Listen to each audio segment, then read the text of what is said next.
Hi, this is Simon Wright from Dio, AC/DC UFO, and you're watching Bang Your Head with Mike and Ed. I'm Mike! Oh, fuck! And I'm Ed. You're watching Bang Your Head with Mike and Ed. What's going on, metalheads? Welcome to episode number 26 of Bang Your Head with Mike and Ed. Now, for this show here, we have our exclusive interview with Simon Wright at the Blue Cafe in Long Beach, plus some unseen footage of Simon Wright playing with Rhino Bucket there at the Blue Cafe in Long Beach. Okay, we first met Simon when we shot episode number 20 of our show, which was the Rhino Bucket CD release party for The Hardest Town. Well, we were there, and we also interviewed Brian Damage Forsyth. But after the show, we got to meet Simon, we were talking to him, and he was telling us, hey, he was getting ready to go do a tour, playing with Tim Ripper Owens over in Europe. And he said, hey, after you get back, I'd like to sit down and do an interview. So we're like, sure. So we caught up after him, after he got back from his tour, and hey, I want something like this. Hey, welcome to episode number 26 of Bang Your Head with Mike and Ed. Tonight we're hanging out with legendary drummer from AC/DC, Dio, Rhino Bucket, John Norum, and Tim Ripper Owens. We're here with Simon Wright. Hey, how you doing? What's going on, man? How are you, man? Hey, doing great, doing great. Same here. Now, we first met you here a couple months back, you know, with Rhino Bucket, but since then you've actually been on a tour with was that Tim Ripper Owens? Yes, a mini tour. Yes, we opened up for, we did a couple of solo shows, and then we opened up for Heaven and Hell for 8 shows. Now, that was in the United States. That was no, that was all in Europe, all German shows. Do you know any in Germany? Can you say hi to anyone in Germany? I know a lot of people in Germany, but I don't know how to say hi in German. I'll just say howdy. That's universal. Yeah, there you go. You rock in Germany. Now, you did most of the drum tracks on Ripper Owens' new disc. Now, what was it like, since it was like pretty much like a who's who on that disc, and you know, out of the 13 tracks, you're on 7 of them. How'd that kind of, was that a nice little pat on the back for you, or? Yeah, it was great. I mean, it was done in the San Fernando Valley where I live, so it wasn't much of a drive to get there and do the tracks. But the songs were good too. Tim brought in different people to write the songs, and different players came in after we laid all the backing tracks down and stuff like that. And it was great, you know. Some of the, I mean, is it awkward to have an album where there are so many different players? Well, no, not really, because you know you kind of go in there and you do your thing and all that, and it's left down to the producers and Tim to kind of like deal with all the different aspects of everything and make sure that all the songs turn out well, and the solos and the rhythm parts. And so it's a gradual, you know, situation where you make the songs happen and bring in different players which suit the different songs and the different riffs and the different styles of the songs. But I think all in all, it turned out to be a really, really strong album. It is a strong album. It is a strong album. Tim's got a great voice, and he needed a really good vehicle to use his voice. And I think everybody who came in and played on it played really great, and they're all great players, and you know, they appreciate Tim's, you know, sort of vocal stylings and prowess and whatever, you know, and how great a singer he is. So it worked out really well. And you said the mini tour that you did, it was pretty much an all-star. Yeah, I mean, we had Chris Caffrey, we had Dave Elfson from Megadeth, Chris Caffrey from Trans-Siberian Orchestra, and Sabotage as well, and then John Capri from Tim's band Beyond Fear.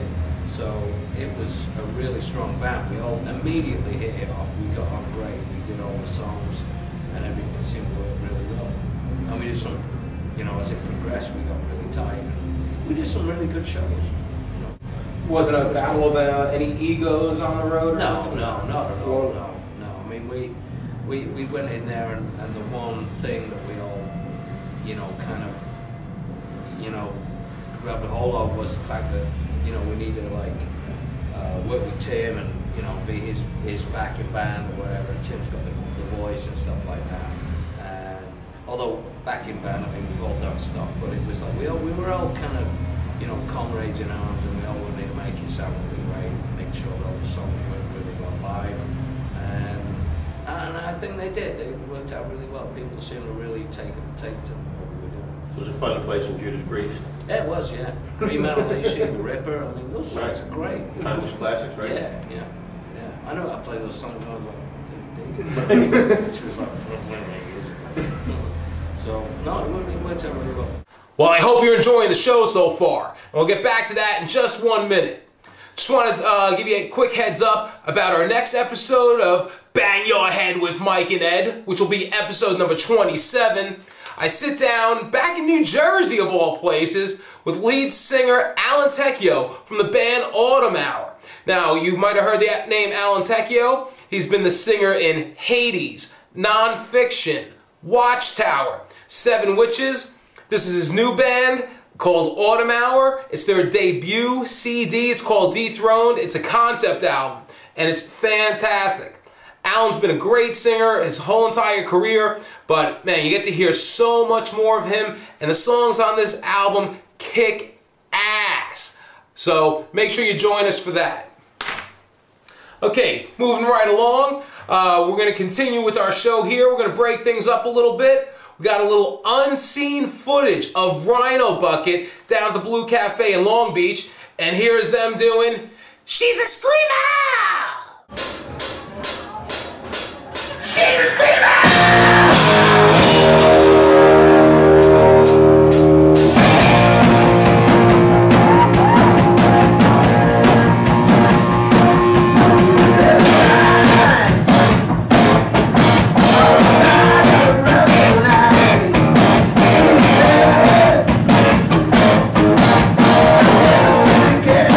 Right.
cut the bull and get right to the point.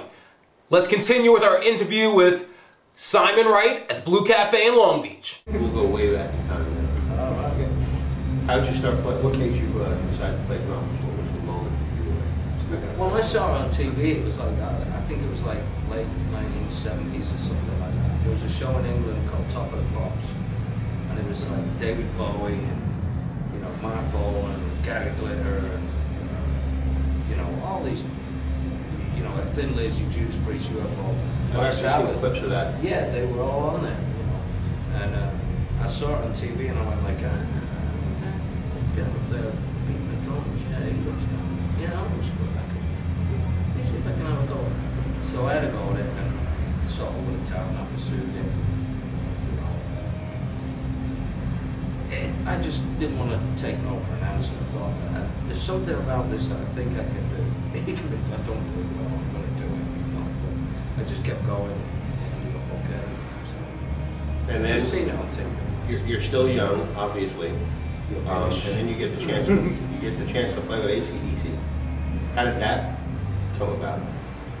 Well, that was it was an ad in a music paper in England, and it didn't say that it was AC/DC. It said a hard-hitting drummer wanted.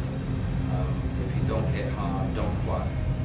And at the time, I really wasn't doing anything at the time. Somebody else kind of answered and acted,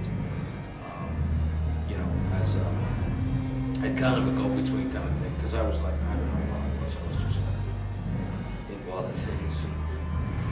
But eventually it came through. So I went down to the rehearsal and stuff like that, and I played along to 3 songs, which were Black Dog, Tush and Shoot Thrill. I did those and played along to them, and I still didn't know who the band was after I played those. Oh wow. So I went home, and I'm sitting there and I'm going like, okay, it's the rest of the rest. And I got a call, or whatever, and they said, come back. And then I got introduced to the band. We started playing, and that was basically it. I would have shit myself if I should. Well, I did, yeah, several times. I did. Several times? Yeah, they were really big ones, yeah. I'm kind of making it short as not to dramatize it too much. Because you were pretty young at the time, so you were like 20, 21? No, I was younger than that. I was like just like 17 and a half, 18 something. Wow. And, shit. Yeah, it was just a bit surreal. I mean, it was one of those things where you just go and you just do it. You just like, okay, now we play. Okay, just play. Just play. And you realize that it's like Angus and Malcolm, the Williams. And then you go like, oh my God, this is good. I mean, because you just do it, you just have to do it. Otherwise, you'd be totally panicked and you wouldn't be doing it, and you'd blow the chance of it. That was going to be my next question. Were you intimidated at all when you first started? Because I know I'd be. Well, I was when I first walked into the room when they were all there and stuff, and I first initially met them. But and I saw some fly cases too, because like I said, I didn't know who it was before then. And yeah, it was pretty intimidating. But they were really cool because they were all really down to earth, and there was no, no pretense or anything. It was just, all right, how you doing? Let's get down, let's rock. There was no, It's pretty much a cut the bullshit, get right to the point. Yeah, which has always been that way, that band anyway. What a relief. So, yeah. Off for me. Yeah. Like on the first tour, was there any form of like rookie treatments or hey, no, he's the new really, guy no. on the band? No. Probably a relief. Well, there was little things, but nothing really sweet. We just got on with it. Now after you now you did 3 albums with AC/DC, correct? Throughout the 80s. Yeah. And after you left AC/DC, was it Dio you went to next? You did an album with him, and yeah, I did the 3 albums, and in '91, actually '90, towards the end of '89, actually, it started up, and they could see that I had kind of like I'd run my course, and I wasn't really doing the band any good, kind of thing. It sounds kind of daft. I just kind of moved on. I wanted to do more drum lines, and I learned a couple of things on what to do and what to do. But you know, I wanted to extend my, you know, like I wanted to do more drums and stuff like that, and try stuff out. Because AC/DC is pretty much very steady beat. We have to be very disciplined. They are. I mean, you know, there's not taking anything, which you can't do anyway. You can't take anything away from that band. You know, as far as from a drummer's aspect, it's. You want to go off a little bit. Yeah, yeah. You know, I mean, I just needed something to, you know, a vehicle to try out stuff. Well, that's when I first. But it wasn't, you know, it wasn't one of those things where I hated what I was doing. It was kind of like I really needed to do some other stuff. Yeah, and it was starting to affect me where I just kind of got like a kind of not as enthusiastic as I had been. You know, I just needed it. I was pretty selfish of it, really, but I just wanted to go off and try some other stuff.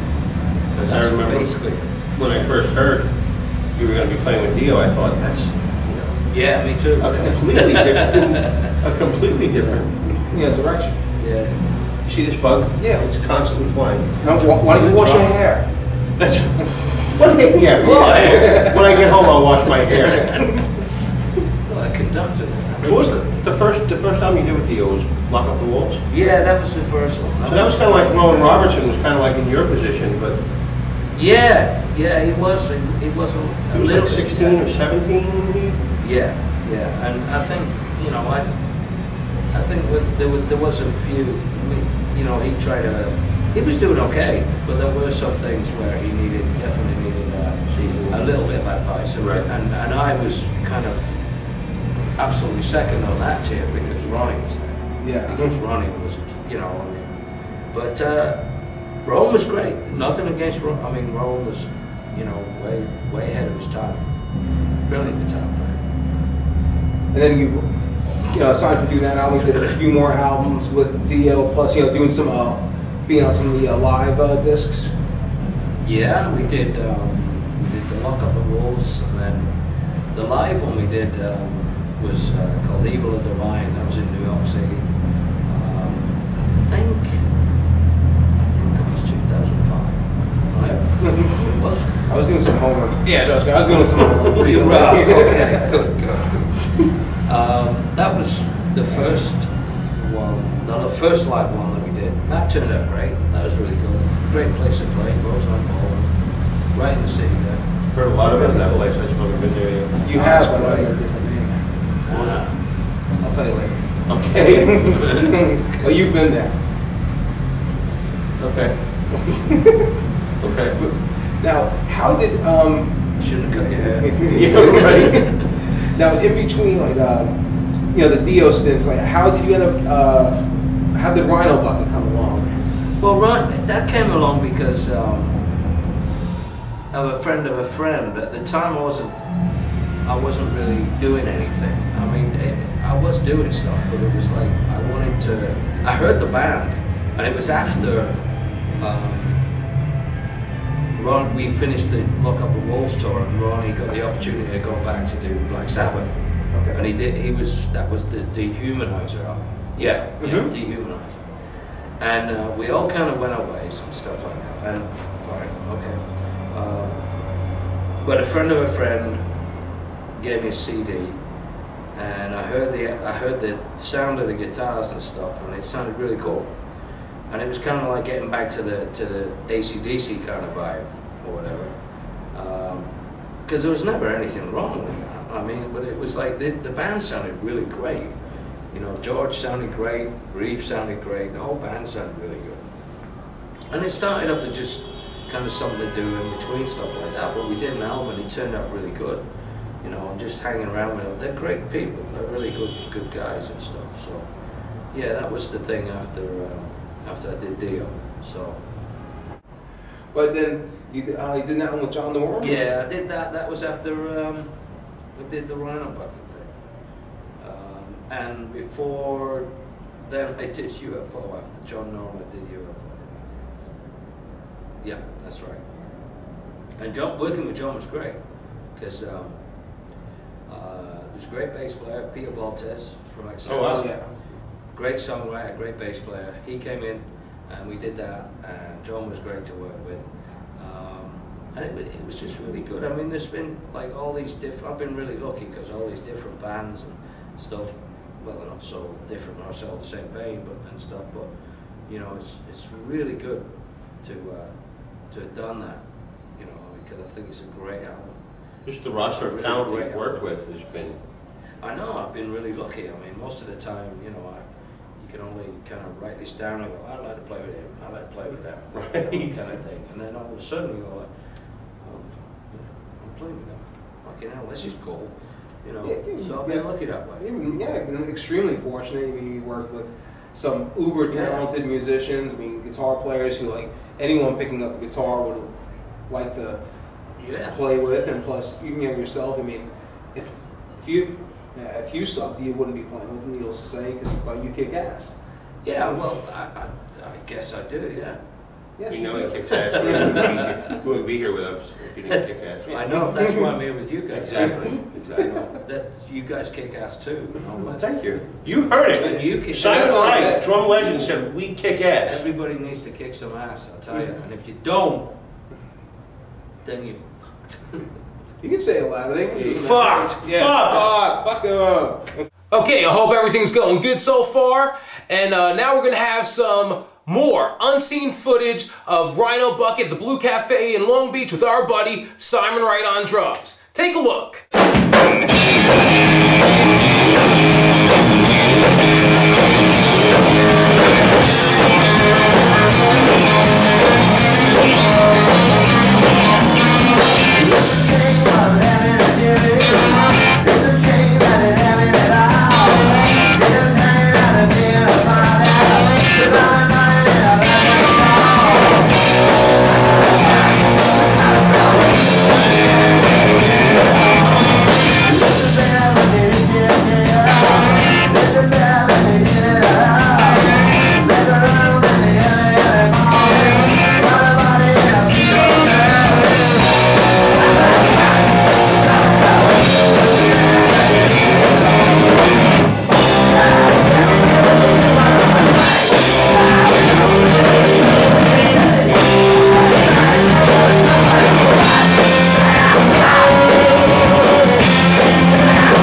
to come to our conclusion of our interview with Simon Wright at the Blue Cafe in Long Beach, and I just want to let you guys know, friggin' Ed, I, and Simon had an awesome time that night. You know, both of us, we all showed up early. Club wasn't open yet. Went across the street to whatever bar, had a drink. Got back to the place. The room wasn't ready for an interview. Had a couple drinks. Then brought a couple drinks upstairs. Did the interview. And then we just hung out with him all night, just hearing all of his stories and everything. It was just fantastic. You know, you should have been there, but at least we got some of it to you right here. So let's get into our conclusion of our interview with Simon Wright, and here it is. All right, we're back here with Simon, and so Simon, did you ever think, you know, growing up as a kid, you know, you'd be, you know, when you were taking that, looking at that ad in the paper and seeing that, would you think, you know, so many days, weeks, years later, you know, how much your life would change? No, it's just a dream. It's just a dream. It's like everybody, you know. You have a dream and you think you're going to be a rock star or whatever, you know, and you just keep playing and playing. But it just depends how far you want to take it, you know. If you want to go through the crap, you know, and keep going and all the rest of it, and keep all the downs and then the ups and stuff like that. So it depends how far you want to pursue what you want to really, really, really want to do, you know. Don't take no for an answer. Yeah, absolutely, never. Now, how much like has this, you know, changed your life? You know, so growing up in England and. Yeah, it's changed. My life changed a lot. Yeah. Now, we ever getting worried towards the end of the AC/DC time, like, no, oh shit, what am I gonna, you know, what's gonna happen next? The 90s were kind of lean for. No, I never did, because I always knew I would find a set of drums and I'd be able to play. It doesn't matter whether you're playing 10 people or you're playing you know, a million people, or, you know, 10,000 or whatever. Because that's, you know, it's something that you can do and make. That's what I really like doing. And it sounds like bullshit, but it's like, even if you're not getting paid a lot to do it, fine, whatever, doesn't matter. You know, as long as you're playing the right stuff you want to play, and, you know, that's the way I look at it. Love it. Yeah. Wouldn't change a thing. No No regrets. No, I have no regrets about anything. No. Wow. Amen. Except for that one time in the Irish pub. When they ran out of Guinness, yeah, that was a real bummer. That was the suck. Yeah, Just shut count up, that. dude. Couldn't believe it, you know. No, there have been regrets, but what the hell, you know, I mean, shit, there's always regrets. But most of the time it's been pretty cool.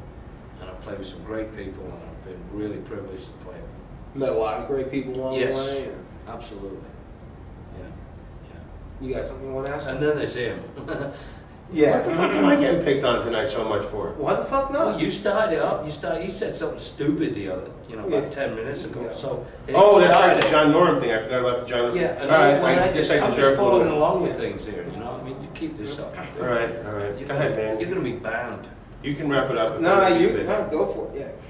Do you have any words you'd like to say for any aspiring musicians? You know, getting into the business and the industry. Don't do it. Pray along. Just follow your dreams again. You know, do what you want to do, and don't take any bullshit. You know, just do what you really want to. Follow your, you know, hang with good people, and you'll be okay. Nice. Very nice. You know. Ed, now would you like to say something? I guess I'll say, that's Mike. And that's Ed. And this is? Not Mike and Ed. And this is Simon Wright. And this is? It has been our pleasure. Pleasure, to guys. get here with Simon Wright. Pleasure, mate. Hey, Pleasure, guys. you guys have just watched Bang Your Head with Mike and Ed. You've just been rocked. And metalized. And you've been Simon Wright-ized. Hey, you rock. Thank you very much. We'll see you guys again mighty soon.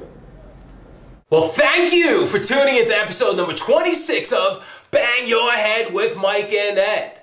We definitely want to thank the great people down at the Blue Cafe in Long Beach and especially Mr. Simon Wright.